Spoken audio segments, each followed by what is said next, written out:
So this machine is science fiction, right? I mean, it's interesting to see that we talked about this for a long time, and it's finally working. But let me ask you a key question.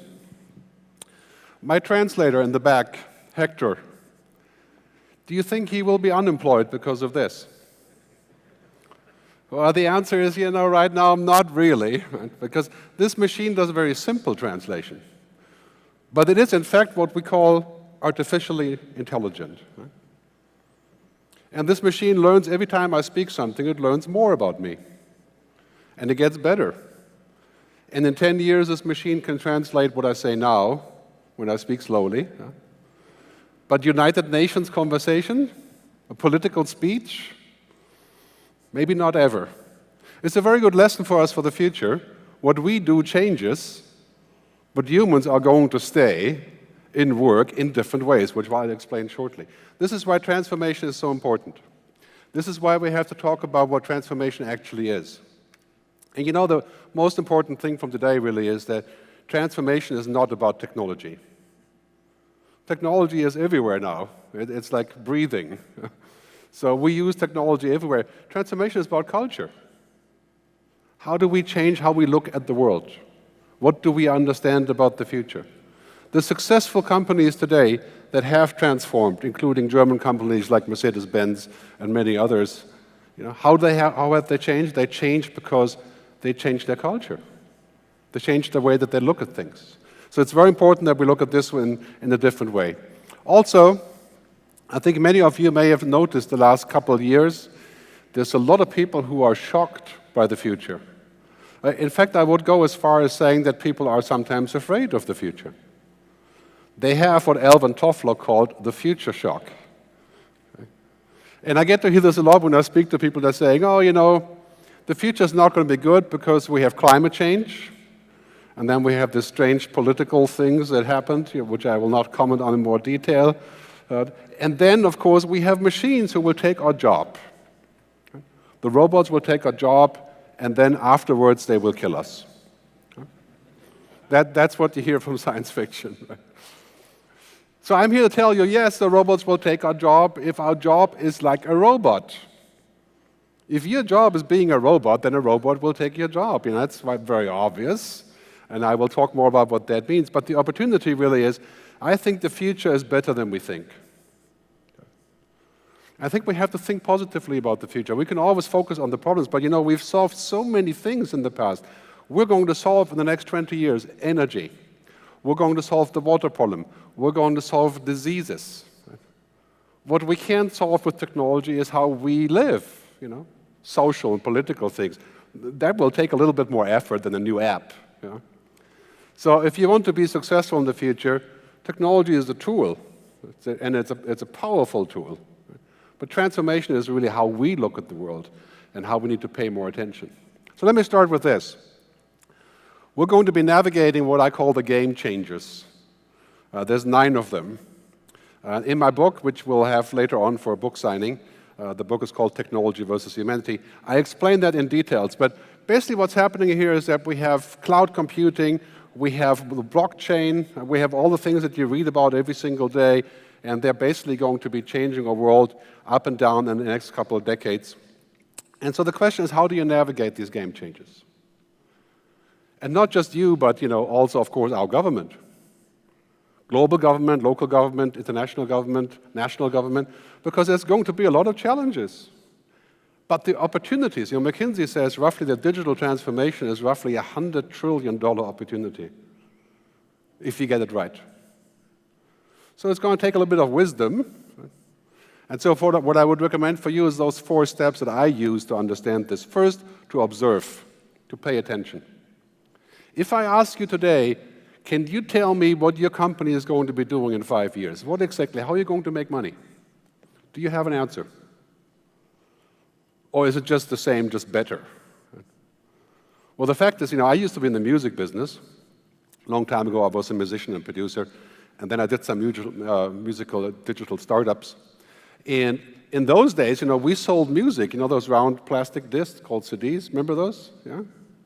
And where's the music now? Up there.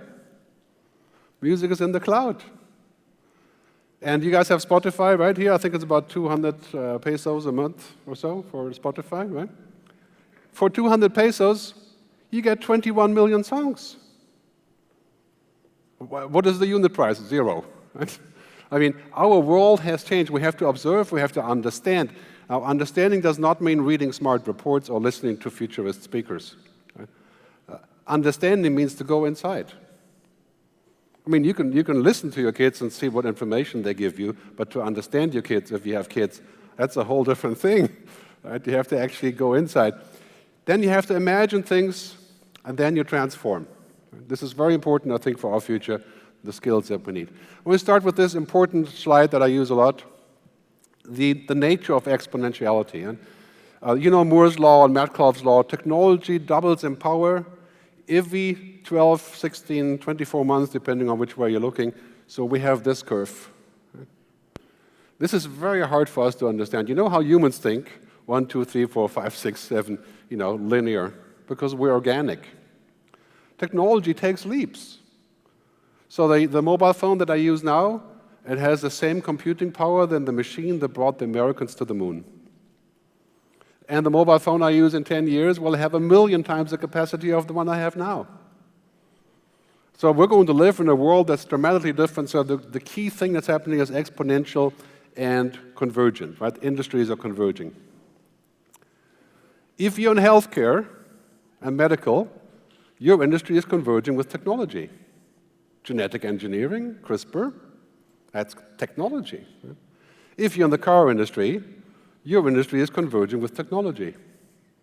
If you're in the media business, it already has converged with technology. I mean, this is things that we have to remember. When you go up the scale, it's very dangerous to think linear. 10 years from now, we're going to be roughly at 512. That's 50x as different.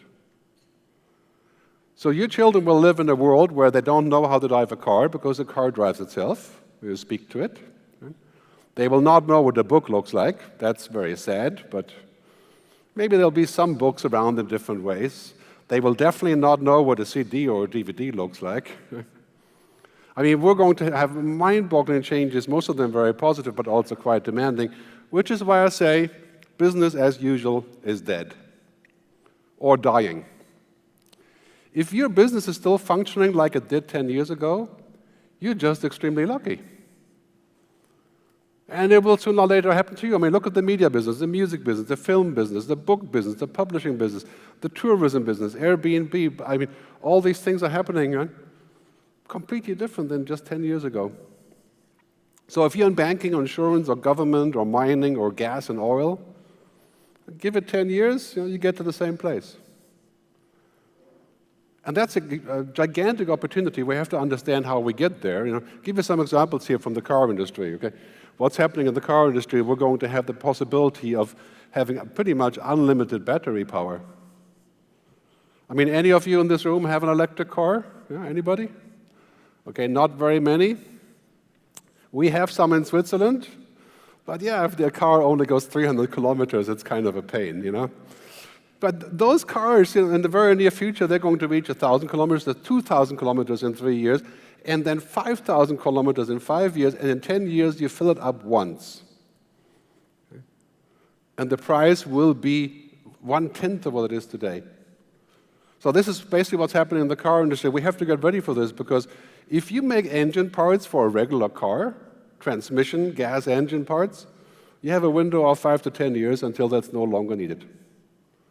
You need it for the old cars that we still have, of course, right? But not for the new cars. And you see that the forecast here is quite clear. Hybrid cars, electric cars, hydrogen cars, everything else declining. Is that the end of the car industry? No. It's the new beginning. I mean, look at the music business. Again, as a comparison, it was $44 billion 20 years ago, 15 years ago. And then the internet came and killed it. Okay? Went down to $14 billion. Now we have music in the cloud, streaming. It's 1.5 billion a month is what people are paying, about 110 million subscribers. It's going to go back to 50 billion. So the key question you have to ask yourself when you're talking about transformation is not where the money is, because the money is being generated, but if you're going to get it. I always say to the record labels, there's new money in the music business, but you're not going to get it. Because you've waited too long. Right? We have to think about what that means when cars can actually fly, as we have said in science fiction circles. But this here is a much closer reality. These cars are not autonomous in the sense of they can't go anywhere. They can only go on fixed routes.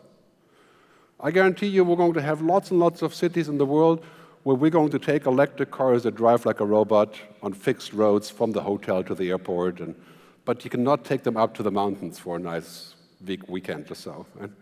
They would not know what to do. But this is going to change our cities. And I think many of us already are quite aware of this, that in the car industry and transportation, we're going to see like a Spotify for cars. It's completely obvious. It was already happening in the US, Mercedes-Benz and BMW, Porsche. So you can basically buy a subscription, then you take whatever car you want. Or you can take the scooter, right? Or even the helicopter with the same subscription. So today's unusual may quickly be tomorrow's normal. This here, for example, is a company called Waysoon in China. They do 3D printed houses. They make houses from a printer. Okay. This house here, I saw the other day when I was in China, this house here is printed the outside and the inside in 4 days. Okay. They're printing the concrete, and this concrete is 100% recyclable. I mean, any of you in the construction business, you know what that means, right? I mean, concrete is the worst substance for recycling. And the construction business is the most backwards in so many ways, right? And now all of a sudden, yeah, we can print a house, we can print the chairs, and they used to be very ugly. And now they're getting better. Sometimes I joke that the next step is to print the people who are going to be in the house. Yeah? I hope they don't go there, but you never know, right? So we're living in the biggest technological transformation in human history. I mean, all the stuff we saw before, the electricity, the printing press, books, computers, and the internet, and now we're here. We're at the total takeoff point of all the stuff that used to be science fiction. If you're in the oil industry, you know this. It's the end of oil sooner or later. Right? Whether it's 10 or 15 or 20 years, we're going to have new technology that makes more money. And it's better for the environment. Science fiction becoming science fact. Now, if you're a scientist, you will, of course, debate this. Because there's always things that are not working, and not everything is exponential. But let me show you this short clip, just as a bunch of examples.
So when I look at these examples, I could go on for the next 5 hours.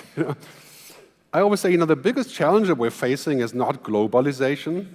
This is where America is wrong, right? It's automation. We're going to automate so many things, then we have to say, well, if everything's automated, what do we do? And who gets the benefit of automation? Right? But automation is something that we're inventing ourselves, so there's so many positive things about it. I'll tell you more how we're going to solve the other problem on the other side, but basically this is what's happening in the next year, 10 years. We're going to stick in the old business, even farming, right? And energy and city, and out comes the smart business. Right? Smart farming, smart energy, smart city, smart home, maybe even smart government. That's an oxymoron, I just can't. But anyway, I mean, government is in fact a very interesting example. Social Security Administration, passports, voting. I mean, if we can digitize that, how much money can we save? Of course, then there's a question of surveillance and trust. Right? But anyway, we're going to go into this age, and that's basically everything that we do is going to be digitally transformed. Right? But let's not transform one thing that's really important. That's us. Right? There's many things about us that should not be transformed. There's many things that we need to keep.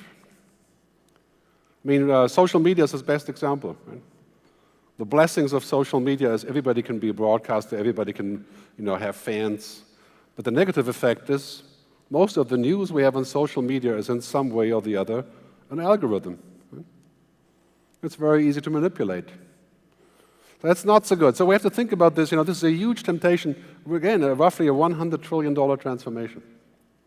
And this is really the low-hanging fruit for you in this room. Look at your business and say, okay, what can I make smart? What can I connect? What can I make more efficient? But also, how can I invent new things? This is the main thing that, of course, we're talking about, like the Internet of Things, right? Smart cities. We can save 50% of energy, make deliveries more efficient, and so on. But then there's, of course, a huge issue of security that we have to solve. And then, of course, self-driving cars and assisted driving. This guy is very excited about his self-driving car.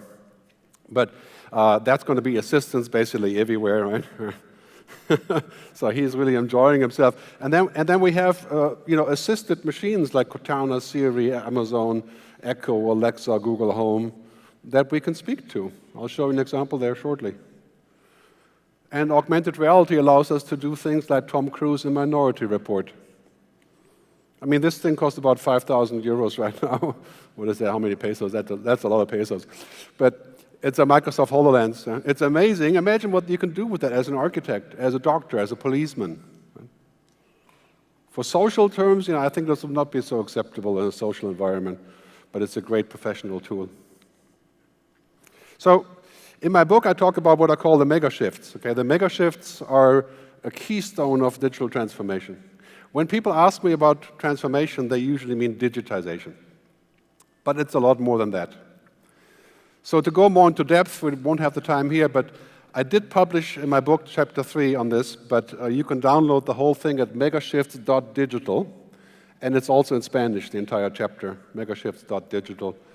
You can do that later if you wish. But I'll show you a couple examples. So this whole thing is like, imagine like a moving map of change, right? All these things are happening at the same time. For example, cognification.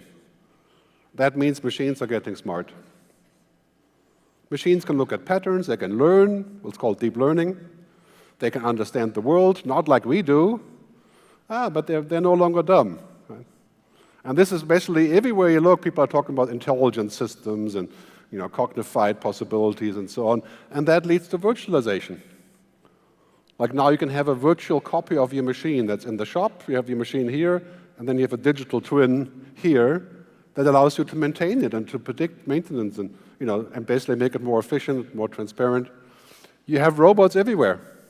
I mean, the industrial robot used to be $150,000 10 years ago. Now it's $10,000 for Baxter, and it'll be $1,000 in 5 years for a simple robot. I mean, we're going to have to live with that and figure out how do we actually live in a world that's augmented, where we see augmented reality, mixed reality. There are many issues about this, of course, like confusion, things that we would mess up. And lastly, automation. It's both a very amazing opportunity, but also a big social challenge. Right? I always say the more that we automate, the more we have to also protect what should not be automated, which is not exactly an easy thing to do when you think about all of the moving things that we have here. Give you a short example again on what's already happening in this turf.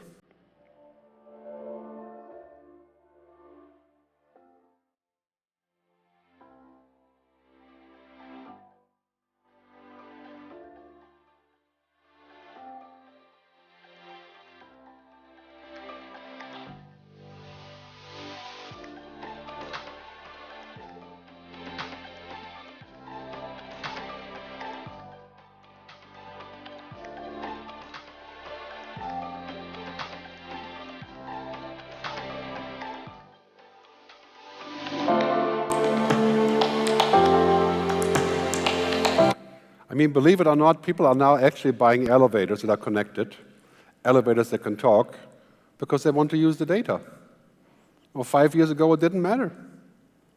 So now every elevator company is connecting the elevators and making sure they have the Internet of Things integrated there. So again, the megashifts, megashifts.digital if you want to download for the rest of it. So let me explain what transformation really means for us and go beyond the standard stuff. You know, I do so many talks on transformation, and in many countries and companies, people say that transformation is everything that we don't know becomes transformation. It's not quite that simple. I think really what we're seeing here is that the physical world and the digital world are coming together. They're converging. I mean, that brings a lot of cultural changes. I'm sure you know, it's almost impossible to go offline these days. I always say offline is the new luxury. It's like you get a benefit, you don't connect. 5 years ago, it was like, yeah, I want to connect, that's a huge benefit. And now you're saying, oh, I don't have to connect, I can relax. Like on the airplane, it used to be on the airplane, but now it's everywhere. So physical, digital, and then, of course, humans and machines. I mean, we're going to not converge, but we're going to collaborate a lot more. And the third point is the important one. It could be awesome, as they say across the border, or it could be worrisome. Why could it be worrisome? Because technology is basically now everywhere. We can't even do anything without technology anymore. And how does it change our society? And what do we need to know? Do you think in the future that everybody has to be an engineer because we have so much technology? Well, the answer is no, because technology will engineer itself. Well, not always, but in some instances. I'll explain in more detail a little bit later.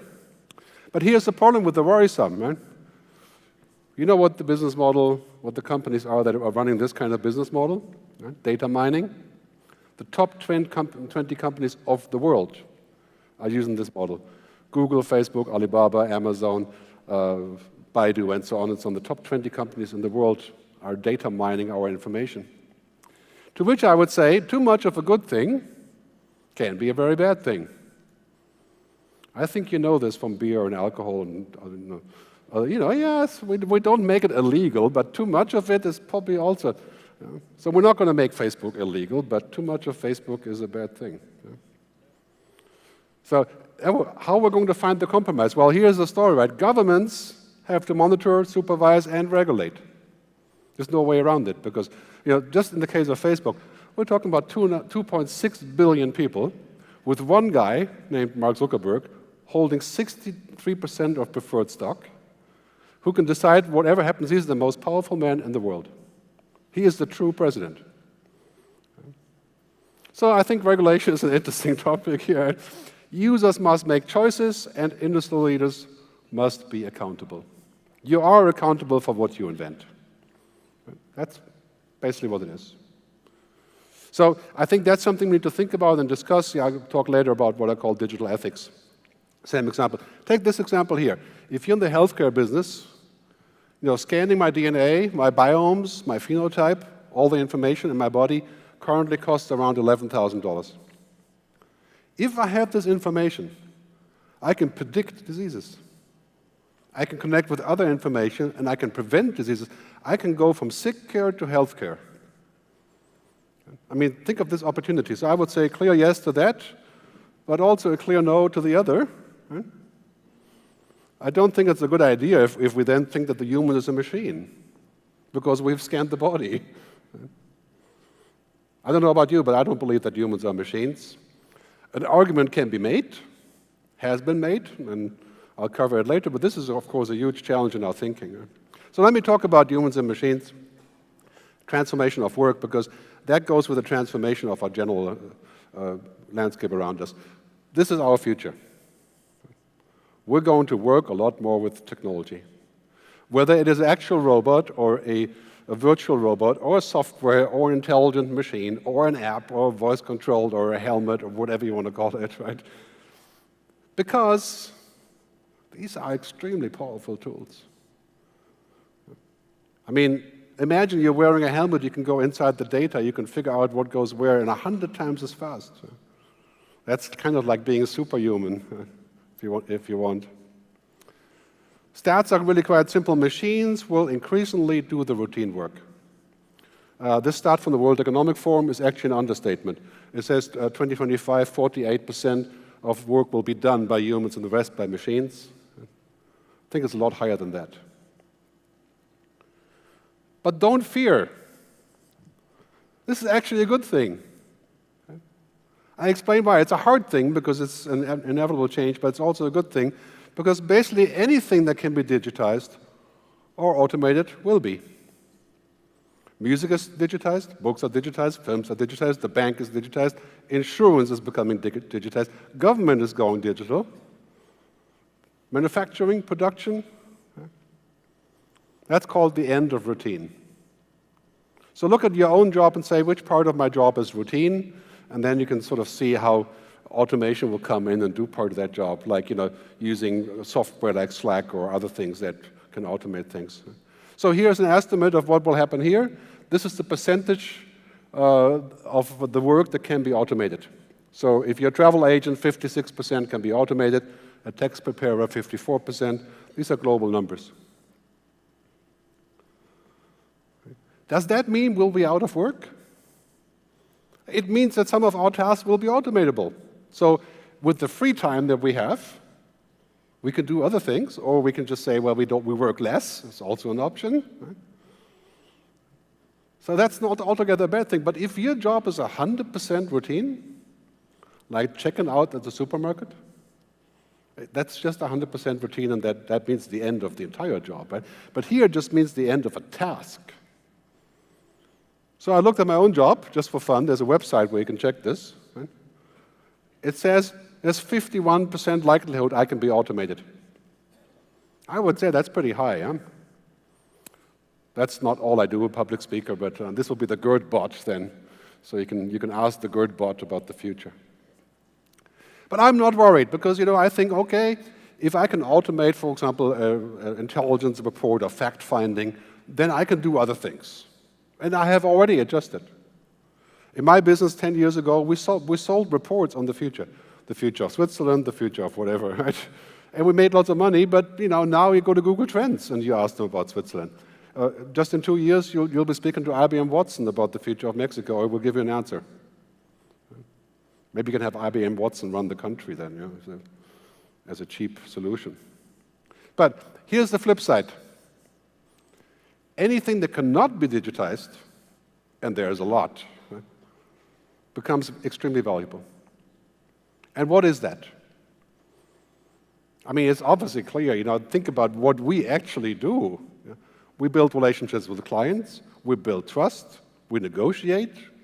We create new business models. We invent stuff. We make mistakes.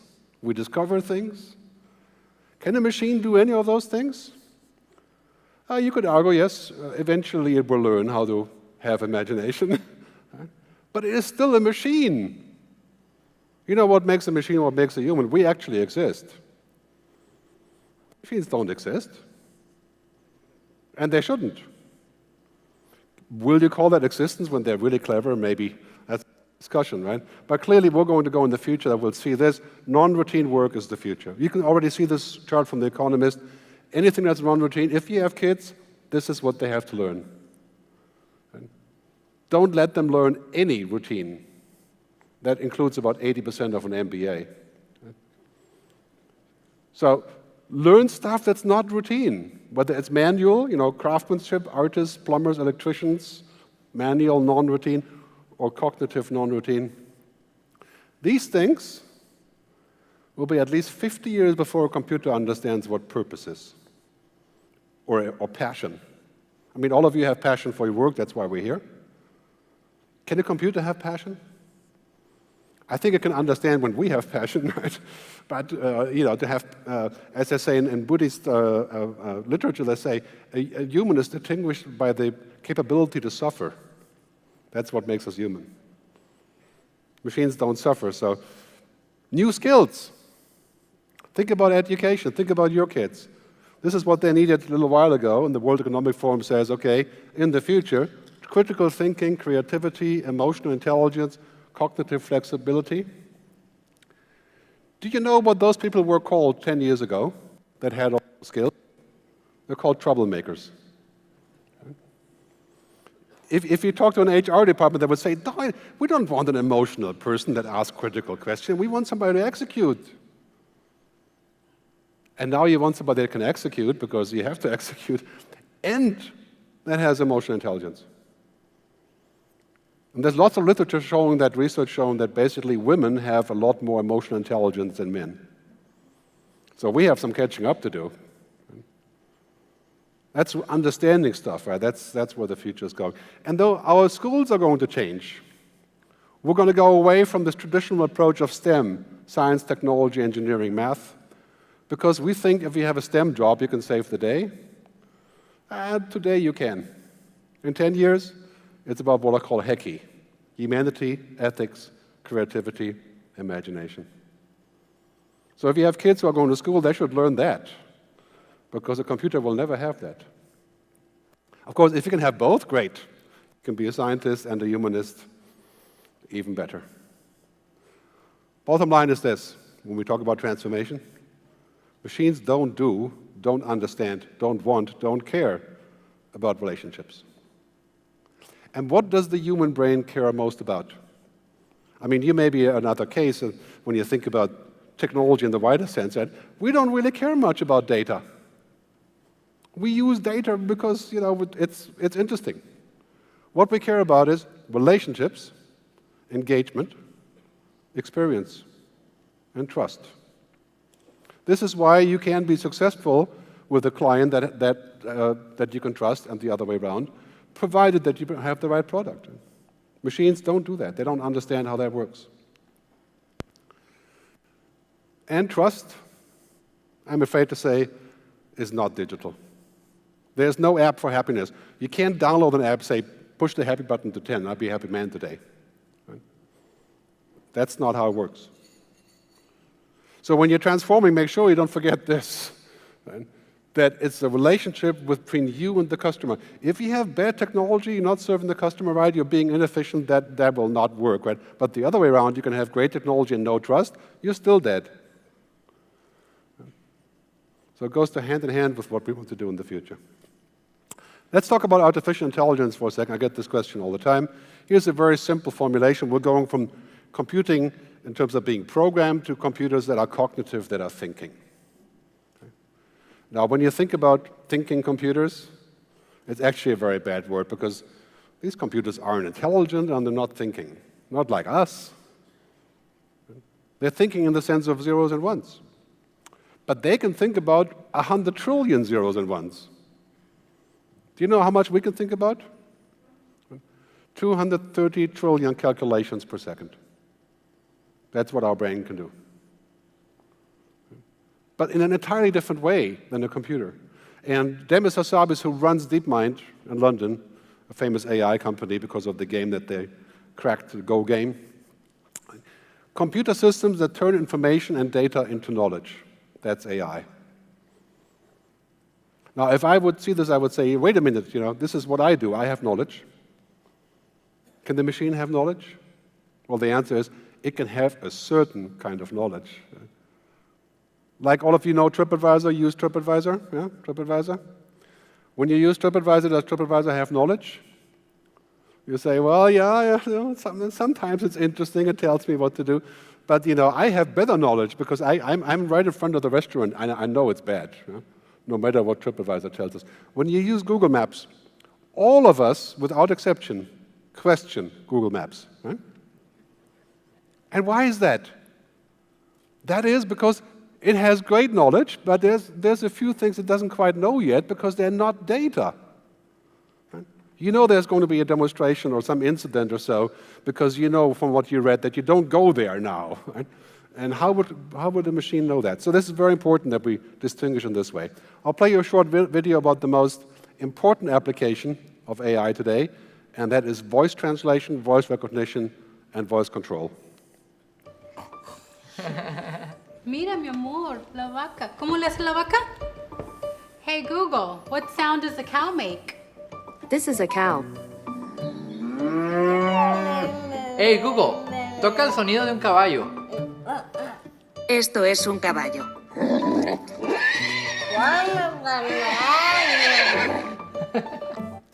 Well, this is the Google Assistant. That works pretty well, as you can see. But I wonder sometimes they're going to say, well, hey, Google, I need a wife. You know? Make a suggestion. You know? Get me married. You know? Take over my life. And you've all seen the autonomous car story. This is a really amazing story. Because as this is unfolding, it's quite clear that what we're talking about here is not intelligent cars. They're not drivers like we are. Not yet. They're assisting us. The real thing about technology today in the next decade is intelligent assistance. I'm still there, I'm still driving, I can read the newspaper. I mean, if you've ever been in Los Angeles in a traffic jam, the Tesla is a great thing to have. You can close your eyes a little bit, you can sleep, but you can't go away, you can't sit in the back, and I don't really want to. I think to have truly intelligent machines that can drive like us, that's quite a bit away, but this will be a really powerful future. Every car will have assistance. And I think we have to get used to and see what that means for our future. So let me show a short clip. This is a commercial by Michelob, the beer company. It shows really interestingly that difference between humans and machines. Right? So let me just play this real quickly.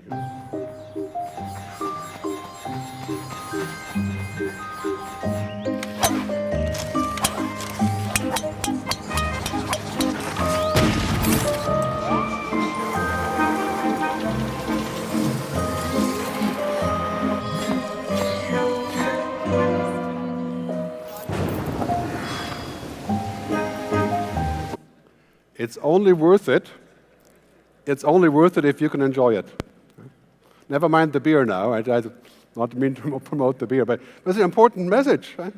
The machine can do all these things, but it doesn't know anything about anything else that is of true enjoyment. That's a very important lesson, I think, for us when we look at the future, what it means. Because the future is going to be that all around us, machines will tell us what to do. Giving us notifications. By the way, this is the best thing you can do in your life. Switch off the notification now for everything, except for your personal messages, right? For SMS or so. Right? Because that's basically how it works here. I always say that algorithms know the logic of everything, but the feeling of nothing. In other words, machine can tell us very good about reality and logic and facts and figures, but do they really know what matters? And so this is where we have to draw the line, I think, for us when we talk about transformation. This is a great graph showing artificial intelligence. We have assisted intelligence, we have automation, we have augmented intelligence, and we have autonomous intelligence. This is where we have to ask the question. Intelligence that assists us, I will give that thumbs up. And that's going to be our future, clearly. But we do have to take a good look at what that means. And how can we create other things around it? Automation, we have to have a discussion. When we automate, what's going to happen to people who are automated away? Will we have an automation tax, as Bill Gates has suggested? Well, any such tax would be extremely sort of anti-capitalist, right? But is there another option? Big discussion point. Augmented intelligence, virtuality, also something we have to look at. And here on the last one, as Elon Musk has says, to me that's a clear no. We don't want machines with an IQ of 1 million connecting to 1 million other machines with an IQ of 1 million. Right? That would not end very well for us. But the reality of that is it's about 20, 30 years away. So we have time to discuss it and figure out how we can be safe. Let's put it this way. All of these things are going to be amazing for us. But we have to put a context in it. We have to understand how we use it, how we don't use it, because I think societies are driven by technology, but defined by humanity. In other words, there's things that we can be doing that technically is possible, but do we want to? And if we do it, how do we deal with the consequences? Because technology can now very soon pretty much do anything we want to. Getting this balance between humans and machines, getting that right is crucial, especially here, because you have a lot of cheap labor still, right? So this whole discussion about those two things becomes really important. Sometimes better to keep people and make the machines change, or bring in the machines and then upgrade the humans for other jobs. In Switzerland, where I live, all of the grocery stores are being automated at the checkout. So the big companies that run the grocery stores have said, we don't fire people, we train them how to go to the organic food department or how to write recipes. Right? So they haven't gotten rid of people, they've moved them to another human job. This, of course, has to be encouraged. So on one hand, we have privacy, identity, security, that's the stuff that we want.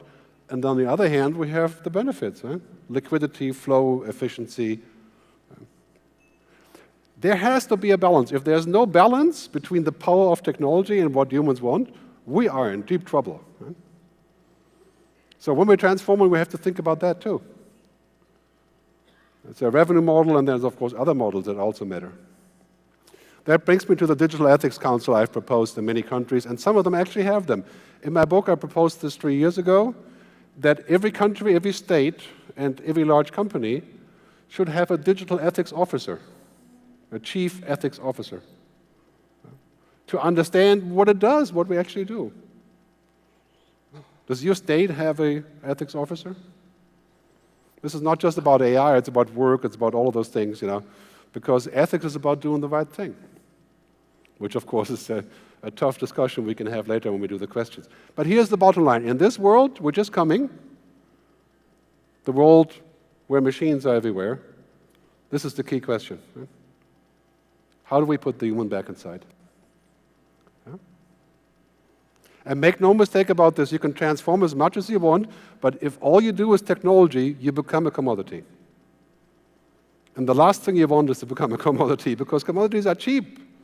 Right? The price goes to zero. What do you actually stand for? What is the difference, having it here rather than having it there or somewhere else? And that leads me to the new economic paradigms.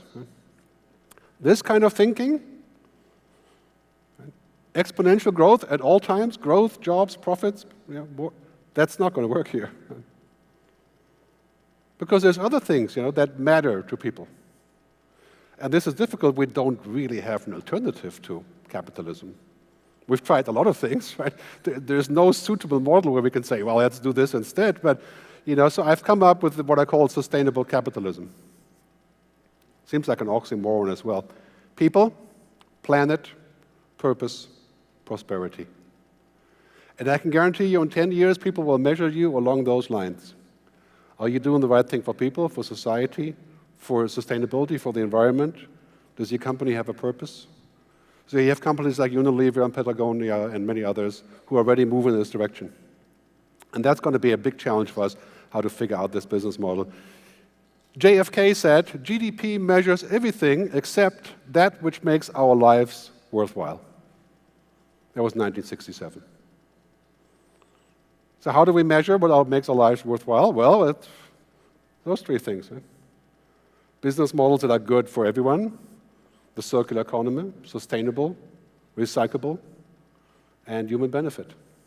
And this is not an ideology. Because guess what? Now, if you make the shift to these kind of business models, there's a lot more money in there than ever before. It's just a different way of looking at society. So let me summarize, and then we'll do some questions. First, the future is a mindset, it's not a time frame. So the future is not about what's going to happen up there in the clouds, in 5 years or somewhere over in the US or in Europe or whatever. The future is in our heads. The key question is for you, do you have a future mindset? Now, you can't buy a future mindset on Amazon. You have to train it. 5 to 10% of your time should be spent in looking at things that don't already exist, that may exist. That's how big companies transform, for example. Our governments, our small companies, just looking at the future 5, 10% of the time and saying, well, I just found this, could that be interesting to what I do? Take a wider view. The music industry, from the record to the cloud, the car industry, from owning a car to sharing a car, the banking business, from owning a building to running a blockchain system. And here's the challenge for you. You have to do the current thing, because that's what currently works, and then you have to invent the new thing while you're doing the current thing. Right? That sounds kind of paranoid in a way, or schizophrenic. Right? But it's essentially called hybrid thinking. So you spend your time doing today really well because that's what it works, but you have an edge product. You know, you're doing something that's maybe interesting for the future. And before you know it, if you do it right, those two things become even. And then in the future, the new core takes over. What do you think the German car companies did after the threat from Tesla, Toyota, General Motors? Right? They said, right now, this electric car, that's just a tiny piece. But now they came with it and said, okay, now we can have, our future is going to be both. And then it's quite clear in 10 years, it's mostly about car sharing, mobility services, electric cars. In 20 years, it'll be the exception for us to drive ourselves. And I say that as a German, that's something to cry about in many ways, right? I enjoy driving, but yeah, I think that's where we're going. So the hybrid thinking. Take care of the present and prepare for the future.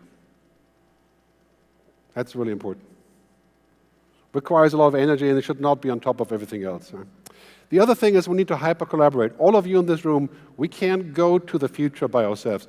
We have to be like this. You can't own the future.